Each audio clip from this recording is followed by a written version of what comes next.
Hello, it's your girl, Anise. Random, raw, real video, none of the fancy edits. This is an experiment. It could be a complete stinker of a video, but I just wanted to share with you my updates on my goals. Now, some of you may have watched that video uploaded before the new year on how to set and achieve goals you will actually achieve, something along those lines. Some clicky title I put on there. And so one of my goals I shared with you, I think I did anyway, I want to perform improvised comedy with a brilliant group to mainstream audiences and do more live shows and bring more joy to people. And I just wanted to share with you my path because this is completely new to me. I've never done this before. Some of you know I stumbled upon improvised comedy 2 years ago and suddenly it's like, oh my goodness, where has this been all my life? I wish this was something I started when I was in my 20s, but here I am, this body's been on this planet late 40s, it'll be 49 this year, so I'm doing it now, why not? And as you know, when you're doing something you've never done before, you're going to come across bumps, ups and downs, right? And yesterday I was feeling down, I really was, on this journey of trying to achieve this goal, and it was triggered by social media. Good old social media. It was comparison. I saw someone else who I consider a peer. Why a peer? Because we've gone through the schooling together. I've been part of this theatre, doing classes all of last year back to back, and so is this other person. And so we've been on the same journey, right? We've on the same sort of classes. The next stage was to form a group or to be part of a group, to audition to be part of a group and to do live shows. That's kind of the path I guess I'm figuring out as I go along. So I'm still in the early stages of trying to be part of a group. We're trying to create an emerging group, but I'm also trying to reach out and do my own performances with other teams as well. So that's kind of where I am. But I noticed this other person, other people, they're already out there performing with groups to big audiences, and once you get that ball rolling, once you do that, you will, more opportunities will come to you because people see you do a great job, and then the ball starts rolling. So I saw they're already doing that, whereas I'm at the stage where still trying to create a group and just get people to even rehearse, and I just started doubting myself and doubting why I'm doing this. A dangerous thought started entering my head as well, that you're too old for this. Why are you even bothering? Because it is a young art form. And when I say young art form, I mean 95% of the people I come across are all in their 20s and early 30s. Very few I've seen are above 40.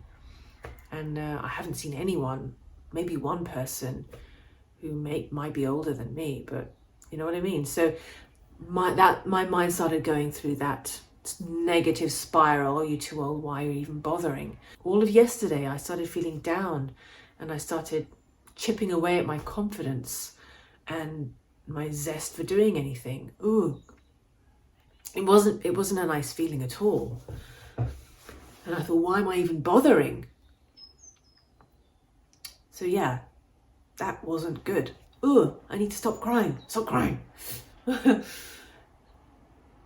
And then I had a rehearsal with my team, and I just wasn't my usual self. I was distracted. And when you're doing improv, you have to listen to absolutely everything, because if you don't, you can't make it funny. So I was distracted. I wasn't listening properly.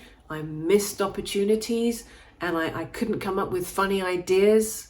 I couldn't bring the usual silly characters I bring in. I just wasn't myself. So my negative thoughts of you're too late, you're too old, it became a self-fulfilling prophecy. So I thought, Anise, you need to nip this in the bud. I let it carry on too long anyway yesterday. So today, I want to share with you 3 things I'm doing to help shake it off. Another thing I need to do is let go.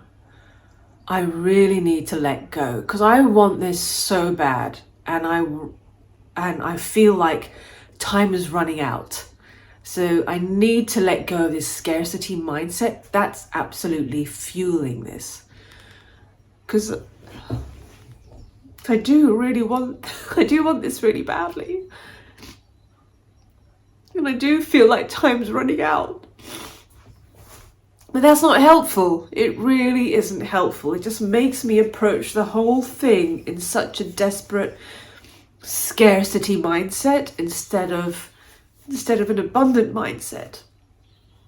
And you don't get anything when you approach it with a scarcity mindset. You reinforce the lack of it. You reinforce that it's not there. You manifest that it's not there.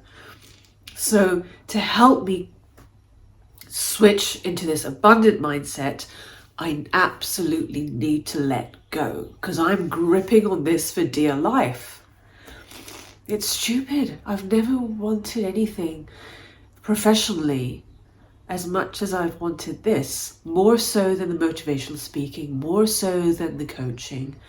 Here's what I'm doing to help me. Sorry, I was not expecting to boo my eyes out. That's how I'm feeling. Oh God, let me just... So the 3 things I'm going to do today to help shake it, I have to shake it off because I have a class tonight. And I have to just bring it in the class every single time. You have to bring it every time because people are watching you. And people watching you, they notice, the community is small and people talk. That's the way it works here. And so I have to bring it every single time. So here are the things I'm going to do to make sure I bring my passionate, enthusiastic self. And the first thing I always do is go for a run. The problem is I'm recovering from an injury. So unfortunately, I can't do my usual yummy 10K runs. I can only do a 2K run or 2.5K run, but I have to go gently. So I'm going to do some cycling and I'm going to do some strength training. The second thing I'll do is I will meditate. And then after meditating, I'm going to do some gratitudes. I'm going to focus on appreciation. Like, I'm grateful to be alive. I'm grateful for my health. Grateful to have a brilliant, wonderful, loving, supportive partner who supports my silly dreams of becoming an improvised comedian, and grateful for the privilege of even being able to consider and pursue this path. I mean, for some, it's not even a consideration. And grateful that it found me now and not in another 20 years. There's so many things to be grateful for. When I focus on that, it just feels, I'm already feeling better. Third thing I'm going to do is look for people who inspire me. Everyone I see, 98% of the people are 15, 20 years younger than me. So I need to look outside of improvised comedy to look for inspiration of people in their 50s who are bringing it, who are just stepping up a gear and doing greater work than all they've done all their lives. So those are the 3 things I'm going to do today. I actually feel better already just by talking to you about it. Anyway, that's what I'm going to do to help bring me out of this little valley I'm in. When you're doing something you've never done before, you will always experience valleys and peaks. It's the journey. But what matters, what you need to have is a strategy to get you out of those valleys. Hopefully sharing this resonates. Maybe you're on the path of creating your goals and you're currently in a valley. It's common, it happens. What matters is what's your strategy for getting out of it. If this video resonates, please share. I'd love to know, because if it does, then maybe I'll share another video with you on my journey of achieving my goal of becoming a professional improvised comedian. If you didn't like this video, don't worry, I won't do it again. This was just an experiment. Oh, there is a new episode coming up. Don't worry, I'm really excited to share this with you. Look out. Wishing you a sparkling day, and thanks for watching as always. I really appreciate you. See you soon. Bye.